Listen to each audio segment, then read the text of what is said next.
Gloire à Dieu.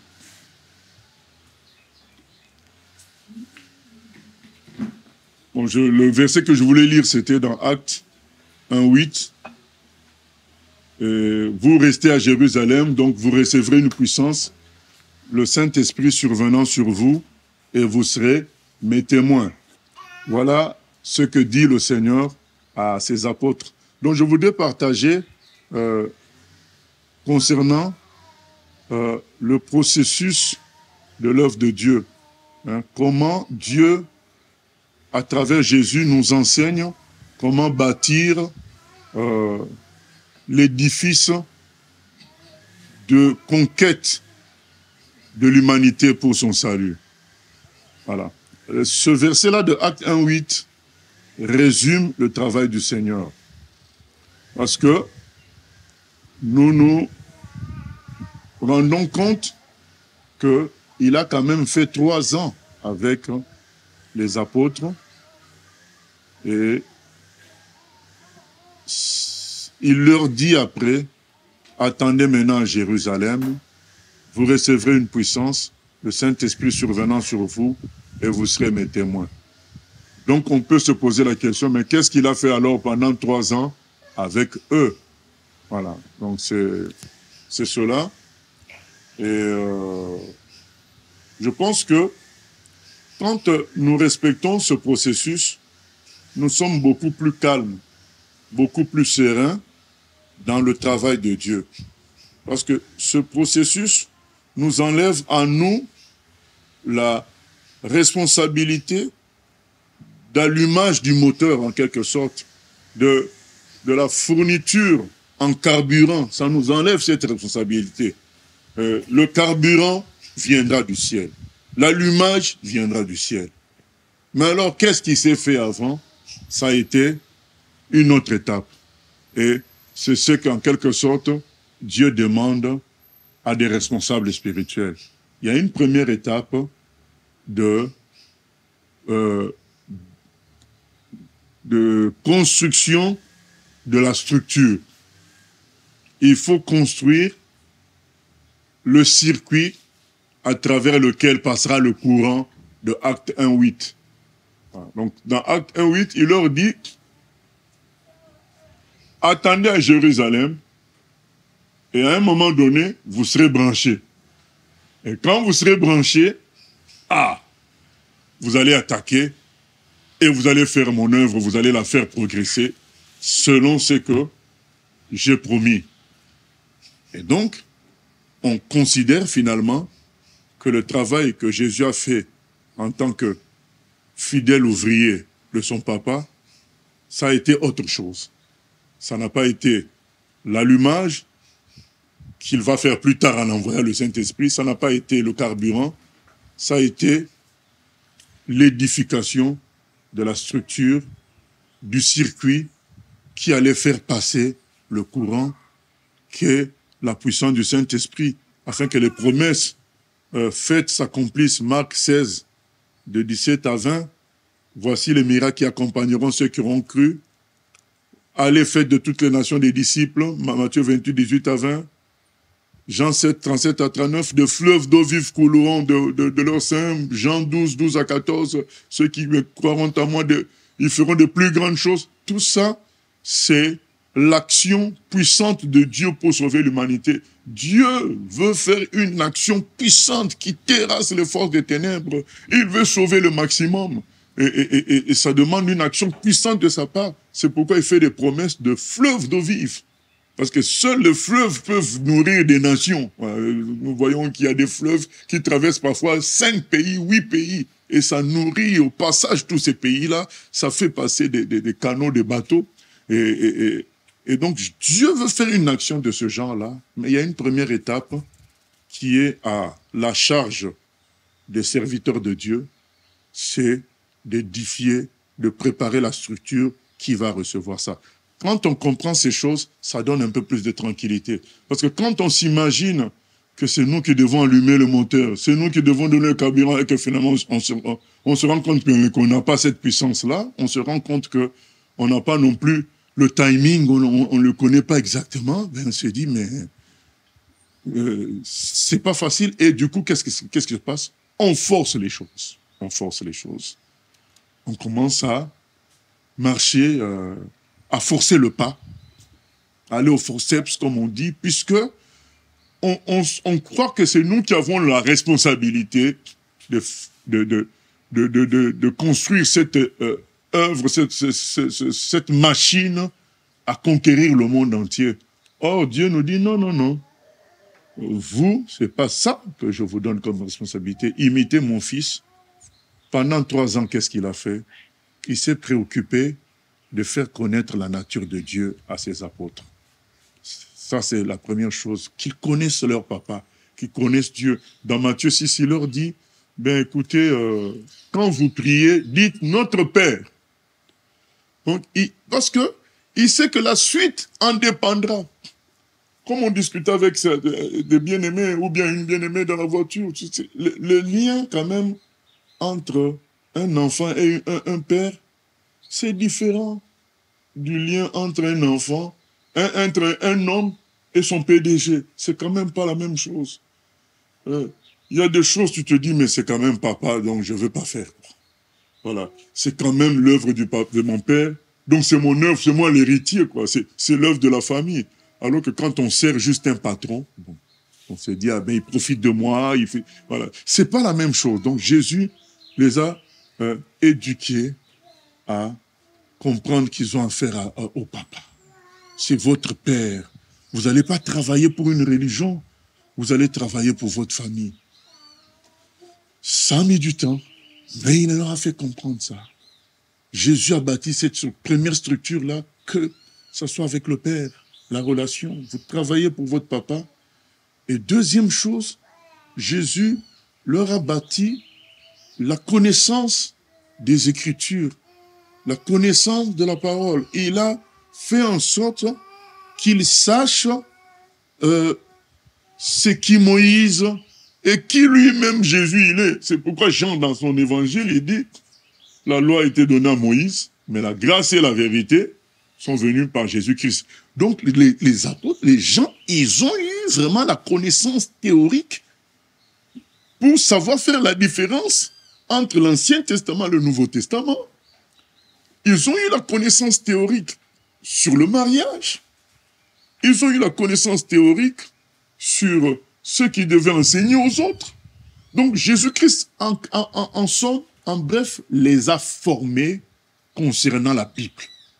Ils ont reçu une forme de formation biblique, les lignes directrices, hein, ce que nous, dans notre formation, nous appelons les 12 fondements.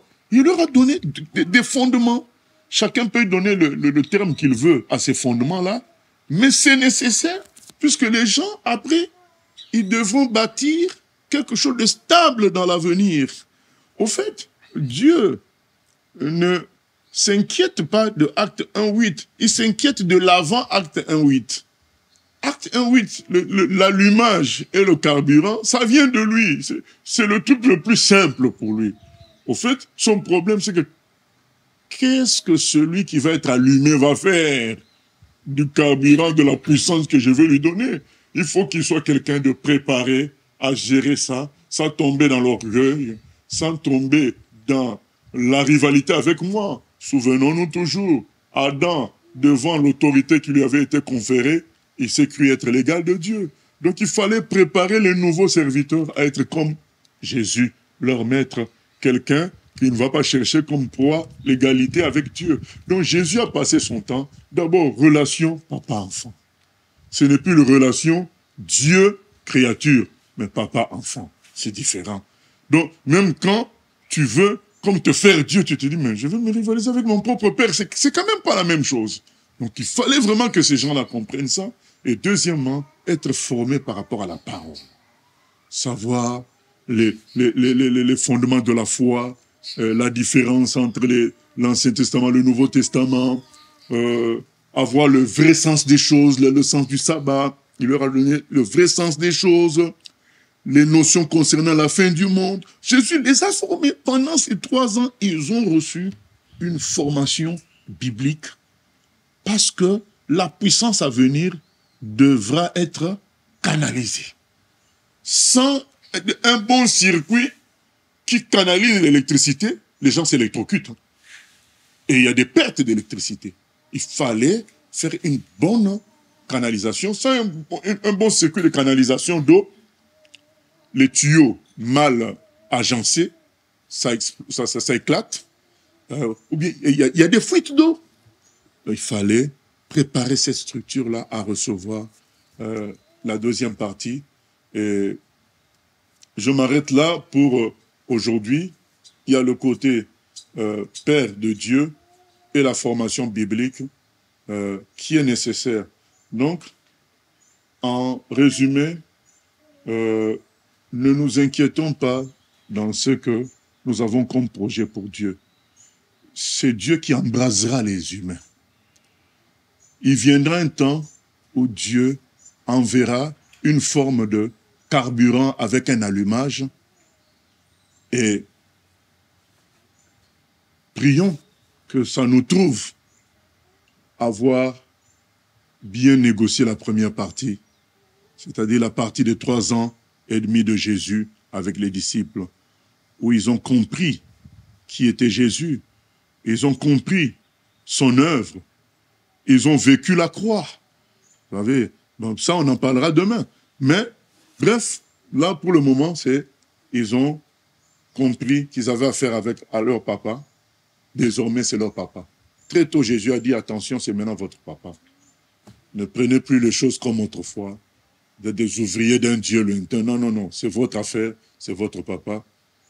Et il leur a donné les enseignements qu'il fallait pendant 3 ans sur la Bible, sur la volonté de Dieu, sur la nature de Dieu, sur la fin des temps. Ils ont reçu une formation complète, même si elle n'était pas exhaustive, mais complète, pour que plus tard, même lui-même il dit, certaines choses vous ne comprenez pas aujourd'hui, mais quand le Saint-Esprit viendra. Donc, il faut, mais quand même le Saint-Esprit a besoin de trouver déjà qu'il y a ces choses-là, pour vous faire comprendre.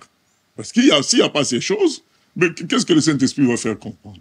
Voilà. Donc, il fallait d'abord qu'il y ait des notions de la parole de Dieu dans les personnes, même si elles ne comprenaient pas tout, le Saint-Esprit allait maintenant les éclairer, mais que le Saint-Esprit vienne et qu'il ne trouve pas ces choses-là, voilà, ça rend difficile les choses.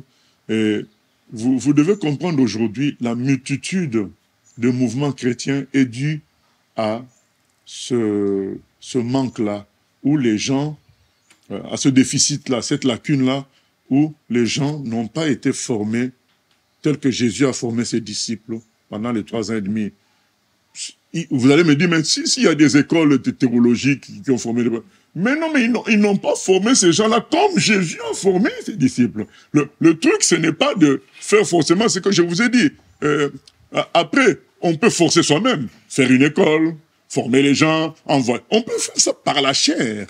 Mais moi, j'ai dit non, c'est pas ce que nous voyons dans la Bible. Jésus s'est limité vraiment d'une manière simple à former les gens selon la Bible, et il a laissé l'allumage à Dieu par son esprit et le carburant par son esprit. Lui devait faire sa part. On peut forcer toutes ces choses-là, mais mon exhortation, justement, c'est vain. Il ne faut pas forcer ces choses-là. Il faut s'assurer que les gens comprennent qu'un vrai serviteur doit être comme Jésus et doit considérer Dieu comme son Père, doit avoir une base de connaissances dans la parole que Jésus leur a donnée pendant 3 ans et demi. Et c'est très important. Et quand vient le Saint-Esprit, il trouve cette base-là, il trouve la relation entre Dieu et le chrétien, il peut l'utiliser sans que le chrétien lui-même perde son salut, sans que le chrétien fasse n'importe quoi. La multitude de mouvements que nous voyons, c'est dû au fait que les gens n'ont pas respecté les enseignements que Jésus a donnés aux apôtres. Si nous respectons strictement les enseignements que Jésus a donnés aux apôtres, on n'aura pas beaucoup de mouvements. C'est juste parce que ce n'est pas respecté que nous en arrivons à cela. Donc, c'est ça la première partie pour aujourd'hui. Construire l'œuvre de Dieu n'est pas compliqué. Mais c'est vrai que quand on ne sait pas quoi faire, il y a une appréhension et on force les choses et on fait n'importe quoi et on fait l'humain. Mais quand on se dit, mais tiens, mais Jésus avait fait comment? On se rend compte, mais tiens, il avait d'abord créé une relation entre ses disciples et Dieu, et ensuite il les a formés. Et après, on ajoutera d'autres choses les jours suivants, mais voilà comment se fait l'œuvre de Dieu, et viendra un jour où le Saint-Esprit embrasera, et là nous ne comprendrons pas, et des gens vont se lever pour aller vraiment faire les choses de Dieu avec une consécration non imaginée par l'être humain, et ça vient de Dieu seul. Voilà. Donc ne cherchons pas à entrer dans ce niveau-là, ça ce n'est pas pour nous. Nous contentons-nous de la bonne relation entre le chrétien et Dieu en tant que papa, et de la formation biblique dans la simplicité telle que Jésus a enseigné aux apôtres. Et le reste, c'est entre les mains de Dieu. Le jour d'embrasement, le temps d'embrasement, ça peut être collectif, mais ça peut être individuel à tour de rôle, mais ce temps-là appartient à Dieu seul. Voilà. Que chacun reste à sa place et nous verrons vraiment la gloire de Dieu.